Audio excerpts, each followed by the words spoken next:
A30, 1.27 miles northwest of Longdale. Okay, it's working perfectly good.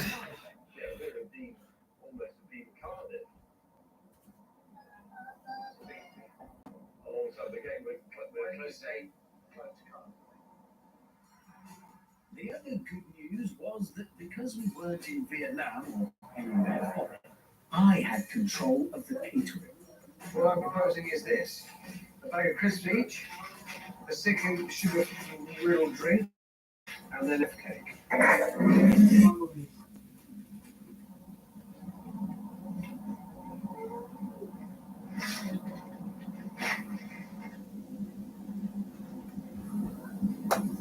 Wrong movie. Dinner gave me indigestion, as did the news from the computer. The letter is now at next airport, where after a bit more sorting, it would be shooting onto a plane towards East Midlands Airport. How long do you reckon it'll take to fly from Exeter to East Midlands Airport? That's going to be what, an hour? It can't be more than an hour and a half. Yeah. We're going to great if we pass East Midlands Airport before we've got there.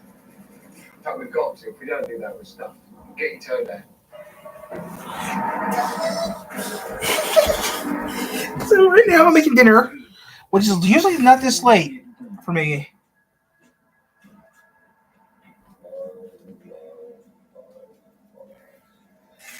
Meanwhile, the Royal Mail Army, 160,000 strong, with 30,000 vehicles and planes at its disposal, was now really flexing its muscles.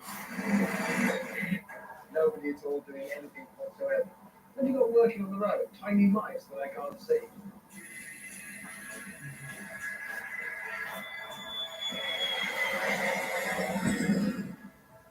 It's taken off. They're doing 16 miles an hour, it's probably doing 300. This could cost us the race. Since we were crawling, we fitted for fuel and a driver change. And then, mercifully, the roadworks ended.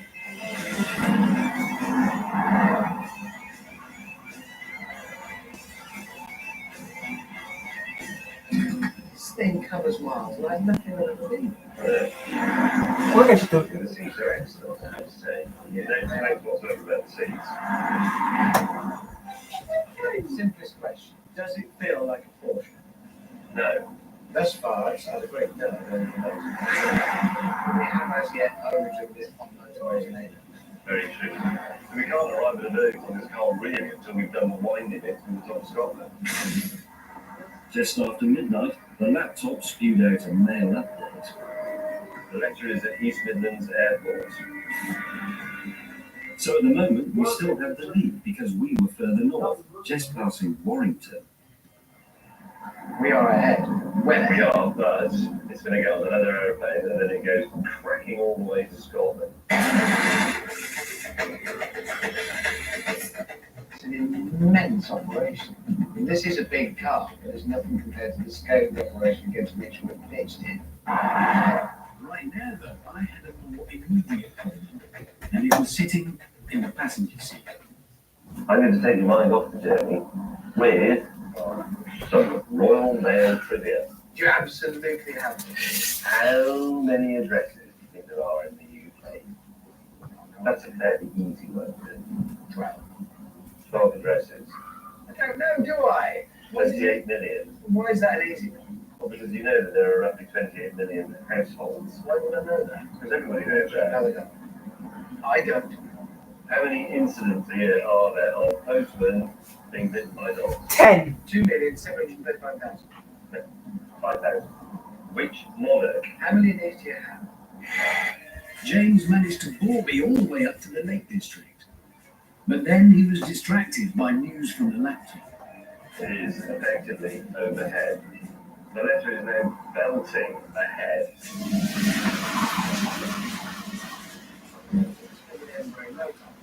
Yes, I would guess within 25 minutes. How can we possibly win this? At 1:30 in the morning, the roads were clear. But when the plane touched down in Edinburgh, we were still a good 80 miles behind. It's a big centre, so a lot of postcodes in there, I guess. Postcodes in there, but they've got a lot of people working there, I suspect. They obviously did, because just over half an hour later, while we were still sat to Edinburgh, the letter was in the air again. We're gonna do some witchcraft today. Yes. Cracking up to the north of Scotland is a hell of a leg. We're in a lot of trouble. We're going to do some more time distance calculations. Bless you, bless you, bless you, bless you, bless you, bless you. In the end, the calculation was quite simple. By the time our letter landed at RAF Kinloss, it had opened up a crushing lead of 115 miles. The only good news was that my co-driver had become mercifully quiet. I'm just trying to do this for a little bit. Eat dinner. We love our new home, There's so much space.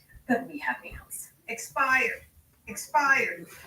Expired. It's not a house. I hope you can keep it clean. At least Geico makes bundling our home and car insurance easy. For bundling made easy, get more with Geico. I'm obsessed with Gain Super Flings, and I just had to find out what makes them smell so amazing. Turns out it's thanks to award-winning perfumers and laundry scientists. They supersized the fling and filled it with concentrated detergent, then added 3 times the Febreze freshness and 4 times the Oxy cleaning power, which explains why I'm not the only one loving them. They have absolutely upped my laundry game. They smell so good.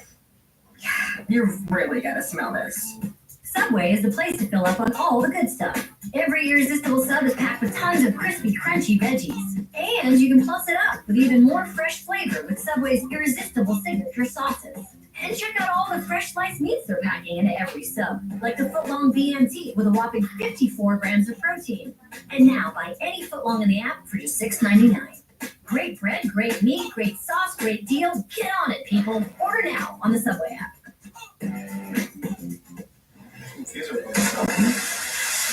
USDA choice ribeye. Woo! That must have cost an arm and a leg. How can you even afford to barbecue these days, am I right?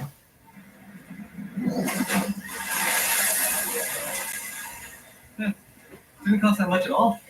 I can see that now. Kids, no jumping off the low price sign. The lowest prices of any national grocery store. Listen to your mom. It's an Aldi thing. Welcome to the big news report. Our top story. Money is very good. I have some money, but would like to have more money. If you want to save money, go to JCPenney this weekend for a really big deal, and then bring some of the money to me. Could definitely do with another pair of hands. I'm on my way. Every week, you give the children a chore to do. He's done so much to change our family.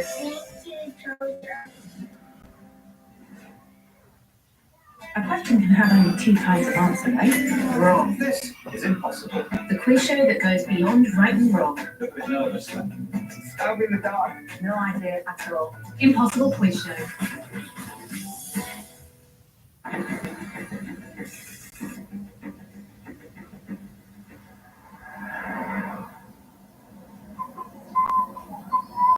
Okay, we've lost. Don't be defeatist. No, it was not the time to throw in the towel just yet, because the letter had now slowed down as it trundled on a lorry towards Inverness sorting office. By contrast, we had miles of stunning roads ahead. Time to see if this thing drove like a creature. We're going for full sport. Hell that. How this shatteringly quick, this car. And that's not all. The Panamera has almost perfect weight distribution. The lowest center of gravity of any big saloon. And it's larger Sunday, so that's good. than a featherweight Jag XJR. It even has magnesium window frames to keep the lard at bay. Put all this together, and in the corners, it was a class act. The one thing to criticize this thing for, having no sense of drama and theatre about it. Yeah. It's bonkers. It's massive. This thing's a supercar, doesn't it? Only it's got 4 doors. What are you thinking like it now? I was saying I think I'm referring to an M5. There you go, go for the man. Very good. I don't think that's really me. However, the because it's so fast, it did put us back in the game. Just past the letter, because we just got past it, so there's no real right. Yes, yes, we have. And the letter is still in here, but they're sorting on this. So we're taking the lead again. But this was the world's biggest game of Leaf. And as we got closer to John O'Groats, the letter zoomed overhead, bound for the orbit. Ridiculous, even trying to catch it. Try it anyway. Good news, it's not going like the clappers anymore. Bad news, that means it's landed, it's a curveball. It's on orbit. We now had less than 2 hours before the letter got sorted and Posty would be on his rounds, heading for Zanzibar Bungalow. I think we have blown it. He could fall off his bike. So what is it? I don't want him to fall off his bike, obviously. That's a terrible thing to happen. But if he did, well, So if by some fluke we beat the letter there in Zanzibar Cottage, our conclusion will have to be the postal system in Britain is absolutely brilliant everywhere except on the orbit. or if you need to post a letter, you could do the old-fashioned way and buy a 39p stamp and let somebody else do it, or spend £90,000 on a Porsche, drive yourself overnight 807 miles, and deliver it by hand. And yes, it's not cheap, but it's making sure.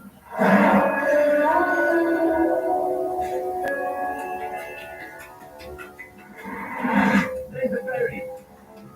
The boat journey would take an agonizing 45 minutes. And that wasn't the only bad news. It says here the signal's been lost. Is that because we're at sea? It might be, but more importantly, I've got a text here saying the tracker has been switched off by the office so that we don't know where the letter is.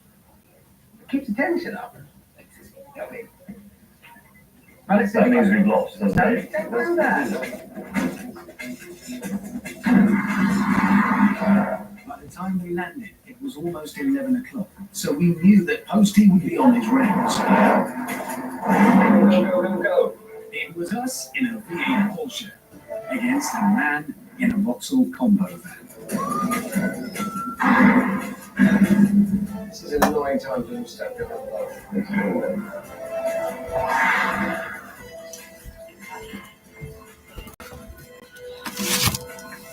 see any red flags. No.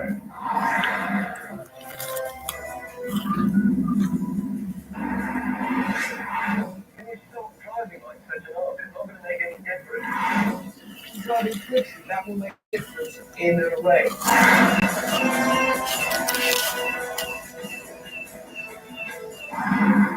First thing, that was it. Right us here.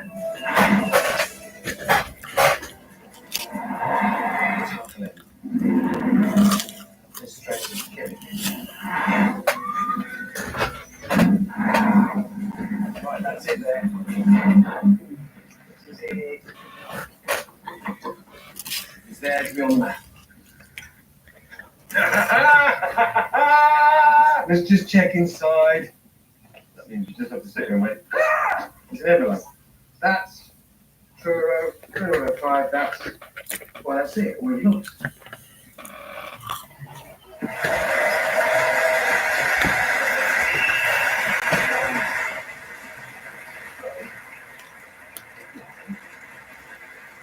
What you're saying is, if you want to get something to the top of Scotland, buy a stamp.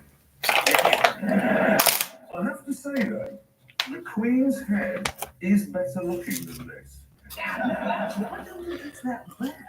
Helen, well, all Porsches are ugly. This looks like a mangled ape. It is. And it'll grow on me. Yeah. When will it grow on me?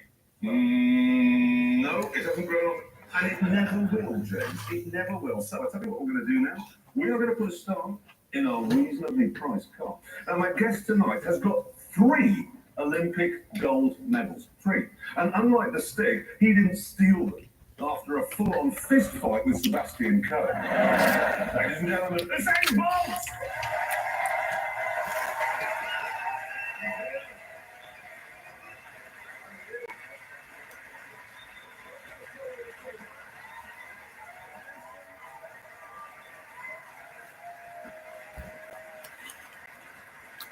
Thank you so much for coming. Thank you so much. Now, how many times have you watched your 100-meter gold medal run in China? A lot, yeah, a lot. That was 9.69 seconds. Now, what's interesting, there's a still photograph that I found of you crossing the line, okay? We just have a look at this. Just put this up. Watch this. You set a world record with your shoelace undone. I don't know what happened there. What later? It just came undone. Yeah. And I'm right to say 100 meters from an early age wasn't even your speciality. No, it wasn't actually. Mainly the 200 meters was my specialty, and I do 400 meters, but I hate 400 meters. I hate running for it. I hate running to there. What's the matter with the 400 meters? Training so hard. Training? Yeah, so it's because it's a long distance and you get something called lactic acid, you probably wouldn't know. He's right.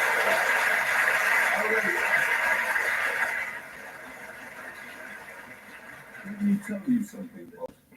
Fat men are hard as a kidney. Actually, what was the last 100 meters you ran? 986. 986. Because I used to do when I was about 17 at 12 seconds. So I'm only really 2.3 seconds slower than the fastest man in the world. That's nothing. I must be, what, the 5th fastest guy in the world? I was coming here today and actually listening to a magazine. And I came across something interesting.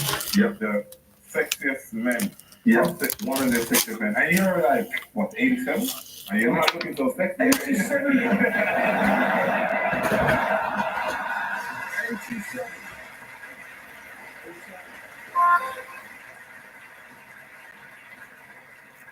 And in 97.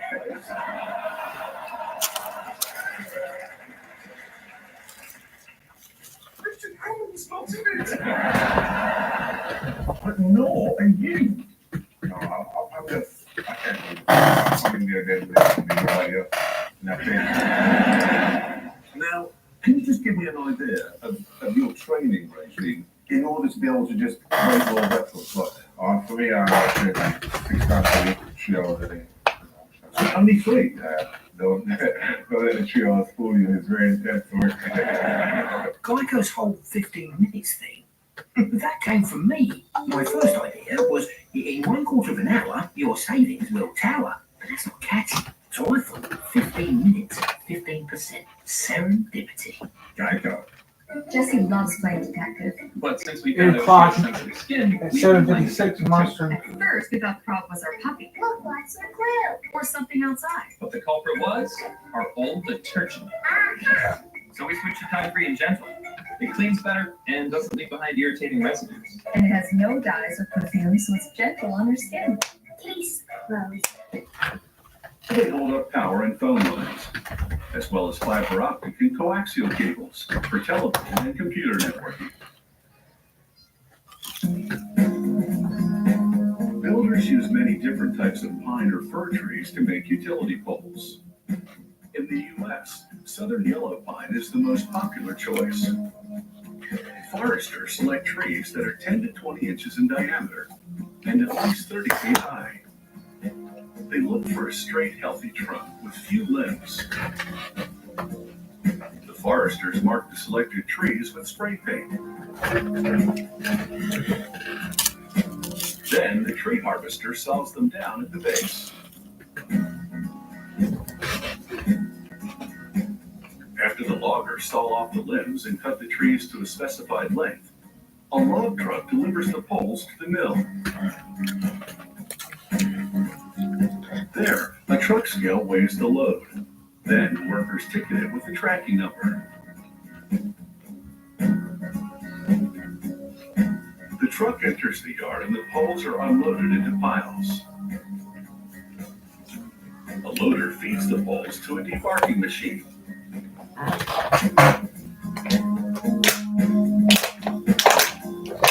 The machine's razor-sharp cutters shave off the bar, and the layer of tissue beneath the bar called the candy.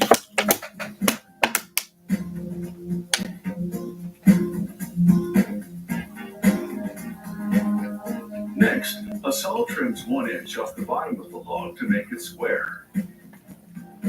At the same time, nozzles spray lines of red food coloring at set intervals along the pole. These marks indicate different lengths.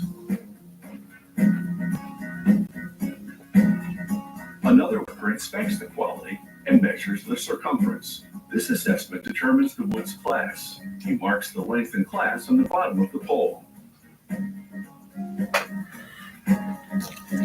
The bark and shavings removed from the poles don't go to waste. A grinding mill reduces them to small fibers.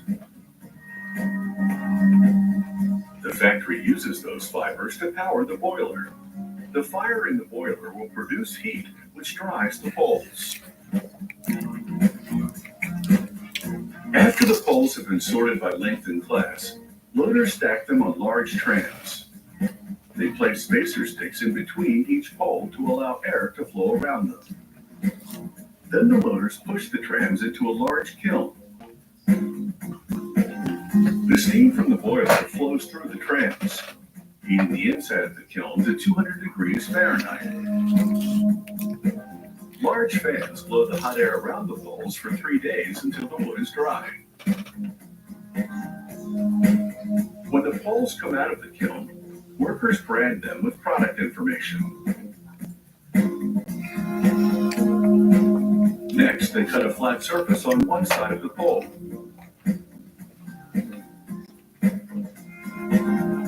Then they drill holes to attach a cross arm. After they drill the holes, they stack the poles in another tram. This one takes them to a 125-foot long treatment cylinder.